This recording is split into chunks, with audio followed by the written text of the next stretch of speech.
Welcome back to another episode of The Power of Your Story. Today's guest that I wanted to have on the show, his name is Nate Peo. Him and I connected, I think it was over a year ago, and we were still on the same path, but maybe slightly different chapters of our lives. And I wanted to bring him onto the show to talk about this whole concept of a story and narrative. And ultimately, how does that story that you are telling yourself internally impact the trajectory that you have moving forward? But before I get into any of that, I wanted to first thank all the people that chose to reach out to, whether it was me or some of the other people that lived in Texas who had experienced pretty severe weather this past few weeks and were able to overcome many of the challenges as far as the power outages and water outages within this past 2 weeks. So thank you to all the people that did that. And the second thing that I wanted to make is an announcement to all the people that are tuning in right now. And that is, if you've enjoyed any of the previous episodes, or even if this is your first time at this particular episode, all I ask is that for you to please consider leaving us a review on Facebook or LinkedIn. That would help us tremendously in growing this particular space and platform. And with that said, let's get back to the show.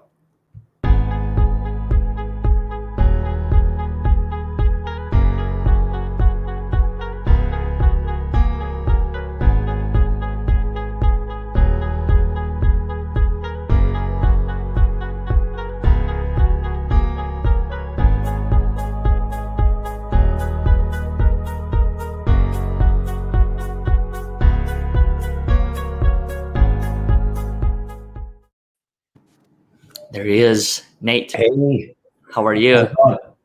I'm doing great. Thank you. Thanks for having me back on.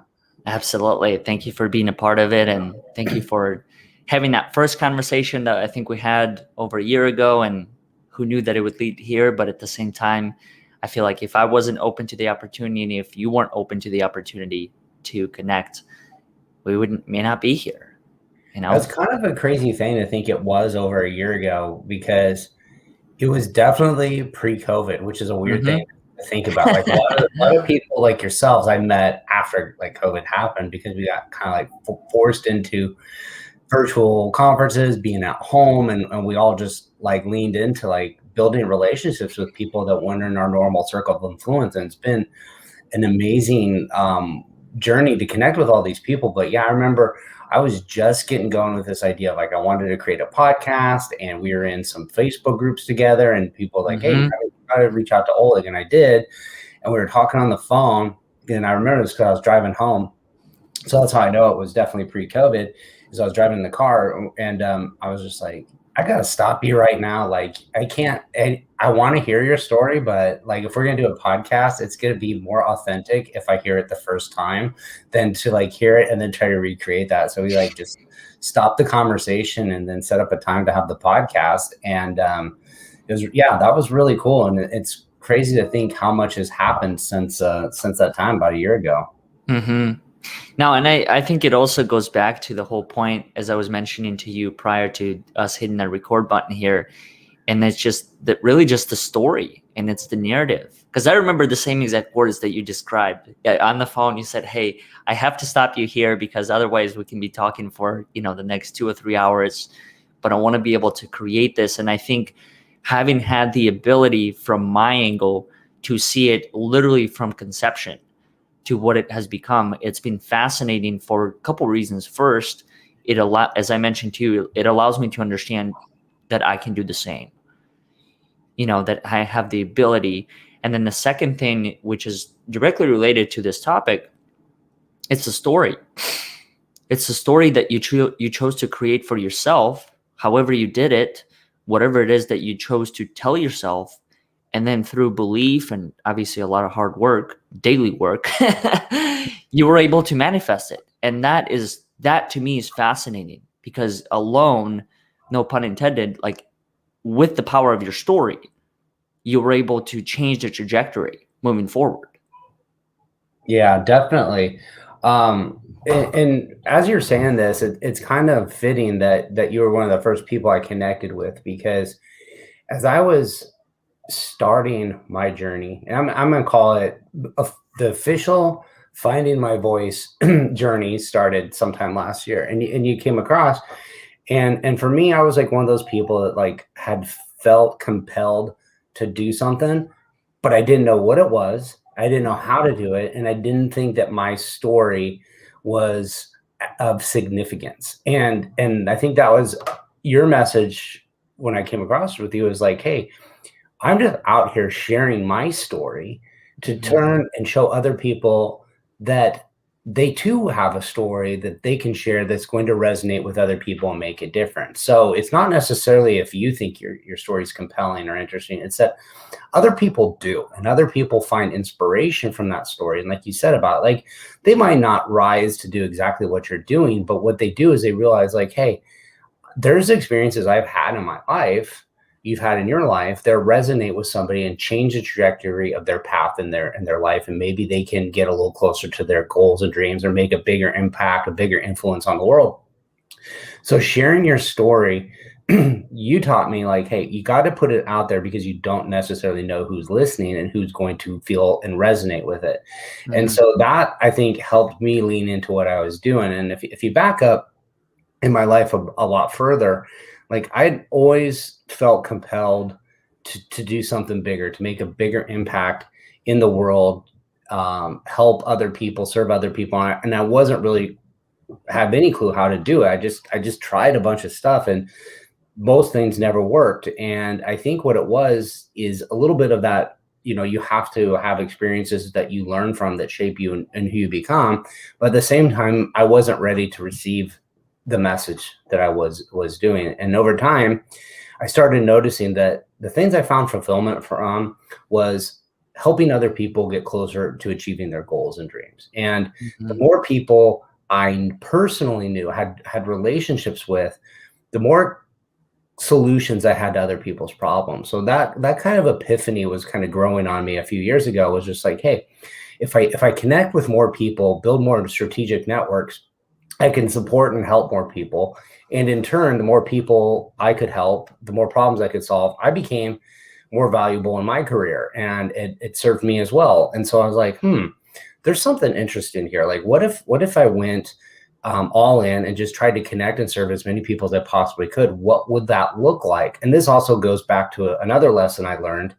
Well, I didn't really learn it, but I heard it early in my career, about 20 years ago, which is, you're going to overestimate what you can accomplish in a year, and you're going to underestimate what you can accomplish in 5 years.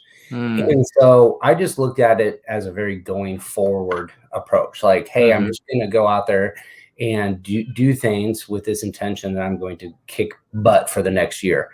And what ended up happening was, again, I overestimated what I could do in a year, fell off my goals, and they kind of fell off to the wayside. But I did have like some long strategic, big goals that I didn't really actively pursue or take intentions towards.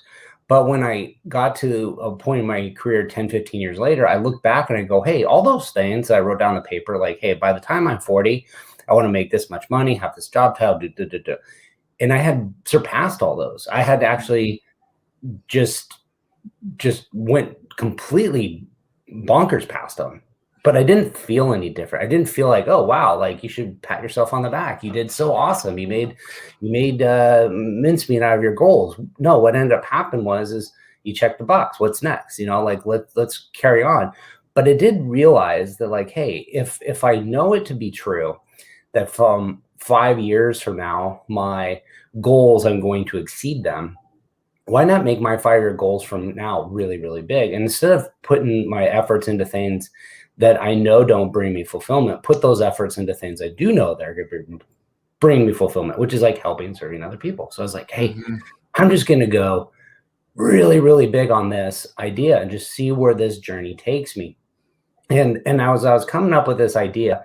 I was like, okay, well, if I'm going to do this, I'm going to connect with people. I can't always just be searching and reaching out to people. I do have to have some attraction back into me. And by attracting people into me, I needed to discover my voice. I needed to be more on social media. It kind of led to doing a podcast that I wasn't sure how to do or where it would go or who was going to be on my show.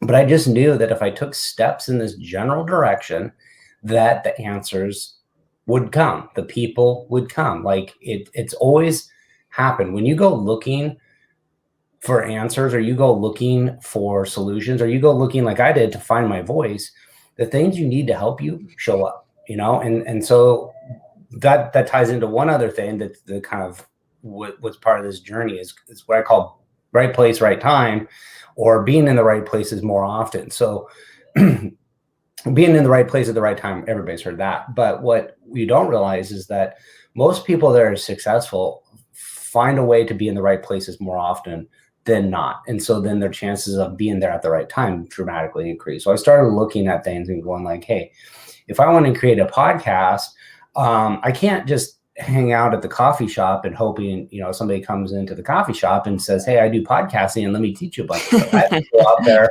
and plug myself into podcasting groups. And if I start having conversations with people, regardless of my skill level or was I just starting? Did I have a show? Did I just have an idea? Did I know anything? Did I just like podcasts? That if I go down this path, I'm going to get introduced to people that are going to help me do it. And so, of course, that's clearly shown to happen. I met you, I met some other people. And from there, they introduced me to other people. One of the most amazing people I met early in my journey was a woman named Sharon Falke, and she kind of helps people get on other podcasts. And she reached out and she's like, hey, I see you're trying to do a podcast. Let me plug you into some other podcasting groups. And that led to more introductions with more people. And then once you kind of start down this path of being in this circle of influence of things you want to do, it's amazing what doors open because you're there, you're learning, you're supporting, and you realize that, like you said, if you start sharing your journey and your story, other people resonate with it. And there's people that are further ahead of you that go, hey, I remember being like you a bunch of years back. I want to help you. I want to take you under my wing and show you what to do. Then you have people that are in the same path, the same place you are. And they're like, I'm trying to figure this out. And you have a bonding moment because you're both trying to do the same things and you're looking to support each other. And then you have people that are a little further behind you. And this, the longer you do this, the more people are just getting started. But even if you're just getting started, there's other people that are still a little further behind, and doing what you're doing inspires them to go a little further. And so I think it's so important to surround yourself with people in various aspects and stages, because you want people to mentor you and teach you. You want people that are challenging you to push the limits. And then you want people that you can take the knowledge you've acquired and share it with them and teach them how they too can chase their dreams and goals. So that all kind of came together through the course of a year.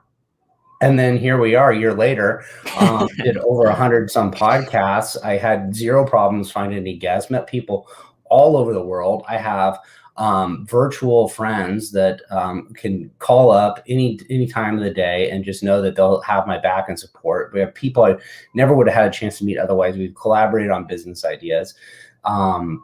It's just been fascinating to see what a year has done. And I look at it like today, I'm looking at it going, man, I really did not get as far as I had hoped to do this first year. Like I did not, have a breakout year where like, I'm just like rocking and rolling. And I just want to like if I gave the look behind the curtains, everybody goes, wow, you really crushed it. Like you're really doing it. There's still this giant struggle, this giant journey going. But then I think about it and go, well, I already knew I was going to underestimate the first year. What I'm planning to do at year 5, I'm going to blow that shit out of the water. So what's that going to look like? So it's really cool to be on this journey and to come full circle here, having a conversation with you. No, thank you for sharing all of that. And before I go any farther, I want to welcome Melody, who has joined us here from Massachusetts. One of the things that she said was, when you share your voice to help others, open doors without you even knocking. I think there's so many things that you pointed out within that I just wanted to kind of dissect. One of those is being in the right place. And you mentioned this, those that are successful choose to find ways to be in the right place more often. What does that mean? What is, like, how do you do that? Well, I look at it this way is if, let's say you have a goal and my goal was kind of this big lofty goal, which was like, hey, if I ever had the opportunity to win the lottery by investing in a startup company like Facebook at an early stage investment, that like you're just turn $20,000, $100,000 into like $100 million. Like you want to have that unicorn exit investment that everybody dreams about. Like how is that going to happen to me and you, right? How is an average person going to get the opportunity to invest in the next biggest, giant, baddest startup company ever that just turns into $1 billion company? And the thing is like, if we're sitting at home, it's not going to happen. Like the odds of somebody going like, hey, Oleg, hey, Nate, you seem like pretty smart dudes. You want to invest in this company you've never heard of? No, it's not going to happen. But if you want to have those opportunities, you have to go where they're more likely to occur. And that's how I started getting involved with helping startups and started discovering where I brought value and how I found fulfillment was helping them out. Was I started going and hanging out at a pitch contest, and then I met the people that hosted the pitch contest, and they introduced me to incubator directors, and then to the people that are coaching that are judging the pitches, who turn you into investors and other things. And so like your network starts expanding of the people you start getting connected to, because you go out and put yourself in those situations where these things are going to occur. So, you know, I a lot of times I say like, hey, if you have a journey that you want to go on, you don't have to know exactly where to go. You don't have to have the answers. You don't have to have it all figured out, but you have to have the faith that if you walk out the door, you're going to be a little closer to that journey than if you just sat at home. And then if you make a left turn versus a right turn, you're going to get a little closer. And you start, as you go down this journey, more and more things come your way, and you're going to find it. Now you're going to have challenges along the way. You're going to have roadblocks, detours, and mishaps, but that's all part of the learning experience. And we were talking before the show about you're going to be driving soon from Austin to Detroit, and you know that you need to get to Detroit, but you haven't figured out where you're going to stop for gas. You haven't figured out where you're going to eat dinner or lunch, where you're going to sleep, but you have faith that you know that when the time comes for you needing those things are going to appear on your journey, right? So if you know that the people that you need to come across your life are going to appear in your journey, don't wait to have it figured out. Just go like, hey, I have a plan. I'm going to get there. I mean, you want to have, some things like you need to have an idea, a strategic plan for the getting going, but those things will appear and they're going to change. And the experiences you have, you're not going to expect a lot of them. And where you actually end up could be significantly different than where you originally set out to go. But it's all part of that journey. How do you instill and then reignite that sense of confidence that you just described in knowing that things will work out? I mean, it's the same thing that goes to this whole concept of a story that you were just describing in regard to your own experience. Looking back at this whole past year, I remember even with your podcast, when you and I had that conversation, you might have had 10, 15, I think like 17 people, something like that. And you were still trying to figure out like, okay, how do I do this? Where do I record in my house? And what does all of that look like? And what's been fascinating along my own journey is trying to understand that even in the moment where I truly don't, even in the moment when I'm surrounded by nothing but the unknown, I still find a way to instill enough confidence within me that I have what it takes. Like in your case, what is that? Is that inner belief? Is that some experience that allowed you to understand that, hey, no matter how difficult it gets, like I still have what it takes to get through this particular challenge? I think it's a lot of things, because I wake up with self-doubt probably every day. And some days is a lot more self-doubt than others. And some days it's like, what in the hell did I think I was doing? Like, I am a complete fraud. Like, I shouldn't be doing this. But there's a few things. Is having good people in your support group is crucial. So a lot of times, I host a mini mastermind kind of like jam session with a few people I've met along the way. And some days I go there with, the struggle and need a pep talk. And other days I'm given the pep talk. And so I think that's important to see there is like when I chat with somebody and I'm not feeling it, and then I get on a call like this and we're talking about your story and your journey and what you're doing, I get jazzed up, man. I'm like, hey, if you're doing it, I can do it, right? And if other people are doing it, and then hearing other people go, hey, I've been watching what you're doing and it inspired me to do something. One of the coolest things ever is I met a guy through the podcasting. Not on the podcast. He just was kind of following, and we kind of made a connection on LinkedIn. And a few months later, he circled back around like, hey, let's just catch up. And so he goes, hey, what you're doing with your podcast just inspired me to kind of try other things and do other things. And he went out and learned a hobby and found a way to monetize his hobby. And I was like, that's really cool. He's like, yeah, if I hadn't kind of connected with you and seen what you were doing yourself, I might have thought like nothing of it to go out there and try it. And so to me, it's like those stories help inspire me. And then the other thing is, I've done it before. I've gone to a point where I felt like I reached my capacity and I quit and I gave up. I hit that spot where I said, hey, going any further, that's for other people to do. Being big and powerful and having a voice that everybody responds to, that's for other people to do. And I put it away. And as soon as I put it away, it goes away for a little bit, but that itch comes back and that desire comes back. And I think when you have a calling, it's going to keep itching at you until you pursue it as far as it needs to go. And so there may be days where you give up in the sense of like, hey, I'm not making any progress towards this. We are just trying at the very least not to lose ground, but maybe we are losing a little ground. But go through that point, pick up yourself up and get after it. And you don't have to, give up. If as long as you're willing to keep trying to move the needle forward, you haven't given up. And so those are just part of the journey. And I think that acceptance that it's okay to have those days of struggle and those days where you don't want to do it and those days of self-doubt. But if you stay connected to the people that have helped you along the way, you're going to reignite that inspiration. And it doesn't happen every day. I think one of the lessons I learned related to my fitness was I would be motivated and then I would be not motivated. And I would do really good. I'd go consistently when I was motivated, and then I'd lose motivation and I'd stop going. And I was always like, man, why can't I stay motivated like other people and have a consistent thing? And then I came across a guy named Jocko Willink, Navy SEAL, and he talks about discipline equals freedom. And he's like, motivation doesn't last. Discipline does. Discipline's the stuff that makes you get up and do the things you don't want to do, even on the days you don't feel like doing it. And on those days, those are the ones that matter most, is when you do it anyways. And if you don't feel like doing it, sometimes you just got to go through the motions. You just got to do it. And that happens so often. Like, oh man, I don't want to do my podcast today. I don't want to have a conversation with somebody I've never met.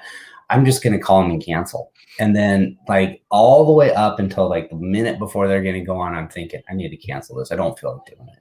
And then they get on the screen. We have this 30-minute conversation. I'm like, holy crap. Why did I even think twice about like not having that conversation? That was amazing. Like I want to go like rough to just like run through walls and crush it, go to the moon. And I think that's what that discipline equals freedom is if you go on the days you don't want to do, chances are it's not going to be that bad. Chances are you're going to have a really, really good day. And so you can't rely on motivation to be the thing that gets you there. I think you have to find something inner and strong that just says, hey, I'm going to get up and I'm going to do it today and I'm going to do it tomorrow. And then I'm going to do it the next day. And as long as I consistently do it over time, whether or not it's a little bit or a lot, I'm going to make steady progress, and I'm going to be further than if I just had a bunch of motivation, went out the gate running, and then gave up after a few days. I picked up a similar, I guess, characteristic or skill, not from him, but David Goggins. So there was a chapter of my life recently within this past couple of months where I listened to nothing but David Goggins videos, podcasts. I listened to his book, Can't Hurt Me. And I kid you not, afterwards, I was like, holy shit, because it's so true as far as the principles that he speaks about. One of those concepts was motivation. And Melody here mentioned that your motivation comes in waves. She can relate. The thing that I started to understand was the discipline part. It was kind of interesting because here's what it allowed me to understand. Even on days when I wake up later than expected, 2 or 3 hours, what I would do previously was I would skip whatever I was going to do during those 2 to 3 hours, and I'd go on with the rest of the day. After listening to him and after reading this book, I started to understand that it's not so much about accomplishing a specific thing during a specific time, but it's more so having the discipline to do it anyway. I mean, so what that you wake up at 8 a.m.? Or so what that you wake up at 9 or 30 minutes before a podcast or whatever that time frame looks like. It's more so, do you have the discipline internally to pick it back up? And I think that's where, in my opinion, how I was able to reframe that whole story around this is really trying to understand, what is the value? What's the value that these things are bringing? What is the actual value behind meditation? What's the value behind reading and writing? What's the value behind doing this? Instead of having it just be another thing to get off the checklist, I started to assess the value. And I kid you not, like my whole routine changed, because then I was no longer attached to the time frame. I was more so understanding that, okay, whatever time I wake up in, or whatever the circumstances I have to deal with first, I'm still going to create time for those things because I see the value in them. Mm-hmm. And I see the impact that they create in my life. And it sounds like you had a similar journey, I guess, when it comes to that discipline and understanding all that. Very much so. And I've been in waves too with it, even as much as recently. And I realized that, like, if I don't do physical fitness daily, or at least almost daily, then I'm not right in the head. And too many days of it not being that way, I feel off. I feel not balanced. I don't feel centered. And you go, like, what does your going to the gym have anything to do with building a business or a career, or, the importance of it? And it's like, if you take care of yourself first, you show Mm-hmm. up better to the world. And that's one of the Mm-hmm. things I need to do. And then the other thing I've neglected a lot, I've been a visualization person, but I've not been a good meditator and like focused on it.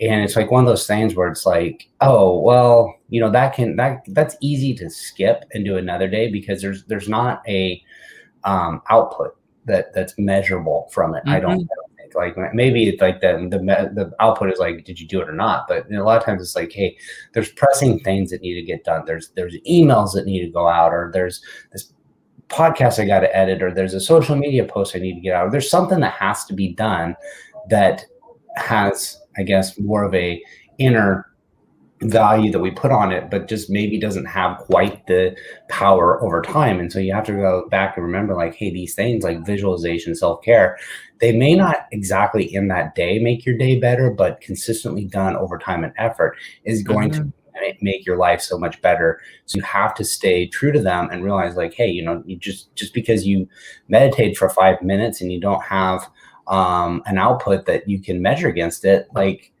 that doesn't mean it didn't benefit you, and it's not going to benefit you in the future. You just have to be a little bit more patient to see those results show up. Mm-hmm. And I think even this whole concept of better, it's a matter of perspective. I mean, you could look at it and say, yes, I feel better, or I'm able to have more clarity. I think with especially activities like meditation, I've experienced a similar thing. Because there's no like tangible result that I'm striving towards, it's more so a feeling, a state, whatever the realizations I get from it. And sometimes I'll go into it and I come out and I feel like nothing changed. But that's okay, because and I think maybe a part of that also goes to just my own expectation, of wanting things to change. And if I'm not seeing the change, therefore it's not working, therefore it's not having progress. But I think the reality of the matter is, as you described, like sometimes you don't see the results. Sometimes you just had to sit there for the sake of sitting there, because a month down the road, you will recognize something that you actually saw or heard or was able to smell or whatever, experienced, while just sitting there and thinking that, okay, this is not creating any value. This is not doing any good. This is not helping me, like you said, send the emails or any of that.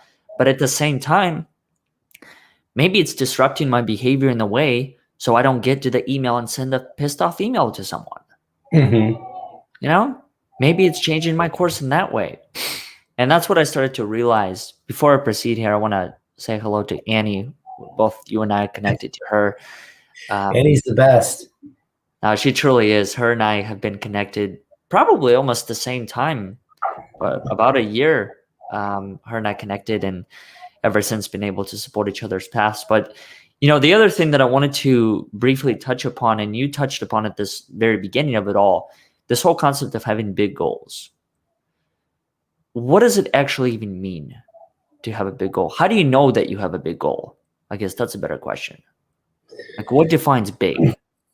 Um, I've kind of changed how I feel about what a big goal is. Mm-hmm. Not this year, but over the last years. And so in the past, like a big goal might have been for me, like I want to have a certain amount of money.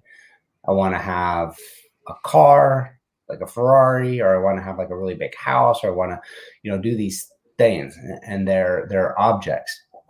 And then if you get to that object and you have it, is it going to bring you that fulfillment you're looking for? Or do you want to find things that are an experience that's a tangible experience that you visualize what that might look like? So there's nothing wrong with one of those things. Like I'll give an example. Like you say, okay, well, I want a really big house on the beach. Why? What are you going to do with it? You're like, I just want a really big house on the beach. So I have a really big house on the beach. Like, okay, well, is that going to give you the fulfillment? Maybe, maybe not. But if you said like, well, I want it there because I want to have a really big kitchen. And in this really big kitchen, I have my friends and family over there, and we're cooking and we're enjoying each other's company, and we're engaging in activities that bring me joy and happiness. Like that's an experience that starts being tangible to the sight, the smell, how it sounds, how it feels like, and it's around there. So for me, I'm like, the big goals need to be a big vision, a big experience that you want to have happen to you. And then you create smaller goals, which are more like tasks and to-do lists to get you there. And sometimes those are a little bit bigger goals. Sometimes there are check marks that you need to make that are taking you closer. But a lot of times you can go back and evaluate, are the things I'm doing today taking me closer to that experience or not? And a lot of times people go like, hey, I want to make a bunch of money so that I can stay at home and be around and raise my family and not have to work. Okay. Well, do you want to have a giant mansion with a big house and a big yard and tons of upkeep just so you can stay at home with your kids? And probably most people are like, no, I don't really want that. Well, maybe you're visualizing the outcome to get what you want differently and not choosing the right thing. So instead of like going down this path of creating a life you want, you're creating this life of a grind of 80 to 90 to 100 hours to chase a dream that's not going to give you what you want anyway. So like, why don't you take things and build a life around that lifestyle you want? So like, what does it mean to you to have that? And so sometimes it might be like, well, I still want that house on the beach. Okay. Well, that house on the beach costs a different price point in Malibu than it does in, Florida. Different price point than in Costa Rica, so then you can evaluate like what you can do and what you can live with and start trying to create that life that works for you. So it's not always going to be a financial decision of where you choose to do those things. Your friends and family might only be in Malibu, and it does require you to be there to achieve your vision, but start thinking about how and what you're doing on a daily basis. And is it getting you closer to that or further away? Mm-hmm. How intentional are you with all of your actions? Like, do you approach most of your actions through this particular mindset? Probably not. I'm probably a lot less intentional than I advise people to do. Like I say, hey, be this intentional, and I'm not. I tend to go through the motions a lot. I tend to see where things happen. I tend to, like, people will say, okay, be intentional. Okay, well, why am I going to have a conversation at 8 a.m. with Oleg? He's not in my industry, and he's not necessarily my people I'm trying to like get connected to. And I'm not sure I'm the, so you go like, well, is that to being intentional? I'm like, well, it is intentional because I know that if I'm open to meeting other people, I can serve Oleg in the way that's intentional to me, which is like, hey, who are 2 or 3 people that might benefit from knowing Oleg? And because I have a podcast, I might be able to introduce Oleg to more people than 2 or 3 people. Or I come across somebody that needs specifically what you're doing or looking for. I can make strategic introductions and help this other person that might be intentional. So I have this thing like, you never know. You never know who's going to be that person that makes a difference in your life. So I try not to pre-qualify anybody of being important to me or not important to me, because you never know. Chances are those ones that you don't think make sense on paper tend to be the best introductions you could have had. And the ones that you think is going to be this ideal intro, sometimes they just tend to, not really pan out. They not really turn out that great. So to me, it's like, you never know. And am I super intentional with only meeting people that are taking me on paper further and closer to my goal? Absolutely not. But I think because I'm open-minded to where the journey takes me, I think I'm very intentional with that and looking to support other people. I love that mindset because operate from a similar lens. I believe that I just never know who I'm going to meet and how I'm going to cross their paths. And so being open to the opportunity it's been a daily practice for me. Don't get me wrong. There are some times where I slip up and there are certain opportunities that I don't choose to take because, well, whatever the reasons may be. But I think it's ultimately reminding myself that I just never know who is going to be that right person that's coming into my life at that right time. I never know how they're going to come there. And I don't know how you personally view networking, but for me, networking, I approach it through the lens of looking for a needle in a haystack. And you never know who that needle is going to be. You never know how it's going to be introduced into your life. But I think for me, knowing that it's possible is enough. Knowing that it's possible to find that one person who's going to help you in whatever way that they can, whether it's being there for a day in your life, kind of like the whole season, reason, and a lifetime. I realized that to be true throughout my life. There's certain people that I've met that have only been in my life for a day. Other people have only been there for a month, and some people continue to stay there. And I don't choose to blame any of the people that were there for a day because I think every single one of them was there for a purpose or with a purpose. And so whether it was just kind of moving the thing along and making an introduction in whatever way possible, that was the purpose. And I realized that once I was able to let go of the expectation or assumption, like it has to be this way, our time together right now, it has to result in X, Y, and Z. It not only did I feel more free, but I felt that just being in the conversation in the moment, like I was able to actually experience that. Because then I no longer had an agenda. I no longer had a checklist saying like, Nate has to say this and I've got to follow up with that. And if I don't, then this conversation is a waste of time. When the reality of the matter, I think it's just, at least for me, it's just about creating this space and seeing what could happen. Because I don't know what could happen.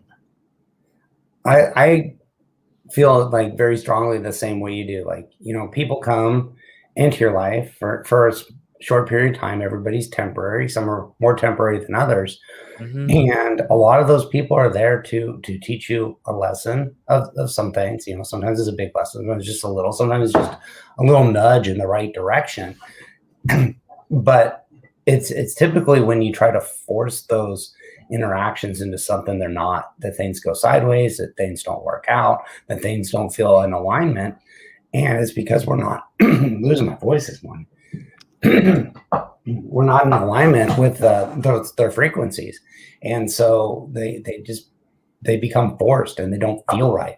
So other times they click, and you just have to be open to the possibility that they're going to take you there. And sometimes people that come into your life for a moment, that you feel like you're going to be there for a moment, they circle back around, and before you know it, they're like around you all the time and you're collaborating. And then sometimes they come in, they're very intense. And you're like, wow, I was almost talking to that person every single day for like a month. Now I never see them around anymore. It's like those things happen, and that's okay. And if they're meant to come back into your life, they will. And if you try to force them to come back in your life, they're not going to feel like the same relationship that they were in the past. You have to just kind of let it flow as the universe needs to bring those people into your life. And sometimes they come for a little bit, and sometimes they leave to make room for the next thing that's coming. So. Mm-hmm. Nate, I know you do a lot of work around this whole concept of networking and helping people look differently at their own networks and things like that. Tell us a little bit more about where they can find it. And for those that are listening right now, I'll include the banner to his website. But what does that website have? Do you have anything currently that you're working with that can help people better understand their networks, their story, and some of the other things that you're working on? Right now I have a couple things. It's the natepeo.com is a central place to go find me and figure out what I'm up to. That changes and evolves, but from there you can get connected to me on other social media platforms. I'm probably the biggest on LinkedIn of all the other ones. I just like that it's like a professional networking event that's happening all the time. So you can really make true, meaningful connections with people that are also there to do business. So you can find and support them on their business journey. I also host my podcast there, natepeo.com. And if you're interested in like learning more about how you can strategically grow your networking, then I love just getting on a phone call and telling people like, hey, this is how you do it. And if you want to put a little bit of power behind it, how you can do it with a little bit more intention and a little bit more at scale by using LinkedIn to network at scale. Mm-hmm. Can you explain briefly the meaning behind your podcast, All In? What does that mean? The All In podcast was originated from a friend of mine that she said, yeah, you should call it All In because you've basically been on this journey before and stopped and didn't continue forward. And so now you're going all in, like you're not giving up. You're putting all your eggs in, all the chips on the table and pushing it across. And from there, it led to like, hey, I'm going to ask every guest that comes on there what it means to them to be all in. And I've heard hundreds of different responses to the same question, and everybody's got a different take and a different meaning of what all in means to them. And it's really cool to see how people view it, how people look at life and chasing their goals and dreams. And I think the more you're exposed to other people's ideas, the more you can learn from them. It's going to shape who you are and make you a better person. And I learned the same exact thing. I think for me, what made the difference was understanding that the same exact thing. The more people and the more ideas I can expose myself to, therefore, the more perspectives I can receive around whatever the concept that I'm working on. And then if I'm willing and able to listen to them, then my perspective can shift. So whatever the idea I started with, I realized that, I mean, there were definitely times throughout my journey, don't get me wrong, where, that was my baby and I didn't want to change it and it had to be this way. But then I just started to realize that at the end of the day, I think what makes some of these projects successful in whatever way that you define success, it's the ability to be open to other people's perspectives and ideas. And then after a while, let it take its own form, let it, build its own energy. I think the same exact thing with creating a space like this. Like, yes, you and I can come together and facilitate a conversation around it, but at the same time, it's the other people. It's Melody, it's Annie, and so many other people that choose to show up and support us and add their perspectives and feel like they're connected to us through our message. And that probably goes back to the same story that I think you mentioned about that individual who reached out to you and said, hey, I chose to do this. I chose to turn this into a hobby of mine. And he found a way to monetize it. And maybe he found a way to live from that. And maybe that was the thing that gave him that additional breath of life. And you just never know where that thing's going to come from. So I really value and appreciate you and your perspective and everything that you continue to do. It's amazing to see that and experience. I appreciate it. And so when you're talking about letting things take a life of their own, it reminded me of a story. A friend of mine, actually the guy that was the first guest I was ever on his podcast, Tats, he said, like, yeah, you can only grow your community or your network so big before it's not manageable. It's too hard for you to personally manage it. And then you have to turn it into a community. And I think that's what letting things evolve on their own is there comes a point where if you want to do really big things, you can't do it by yourself. You have to have a community. And the more people you add into the community, it changes the dynamics and these things take on a life of their own. And you have to be a little bit willing to let these things, evolve based on the people's that bring a different energy to that idea and topic. So I've never heard of it that way before. What is the difference between a network and a community? A community would exist without you, I think, or it can continue without you. Let's say you're going to create like a Facebook group and you go in there and the only way people are active on that group is if you personally go in there and nurture the relationships every single day. And if you take days off, it dies.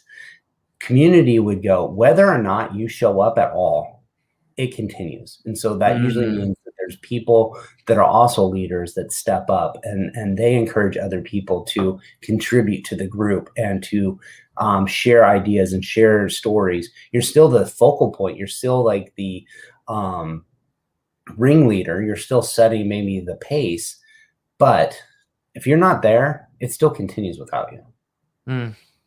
I love that. Thank you for sharing. Thank you for being a part of this. Thank you for choosing to share this hour with me. I know it's a little bit earlier for you than it is for me, but I think that's just the beauty, is that continue to support each other in whatever way that I can. And for anyone that's listening, I encourage you to connect with Nate through his website, LinkedIn, and then from there, you just never know where the conversation may take you.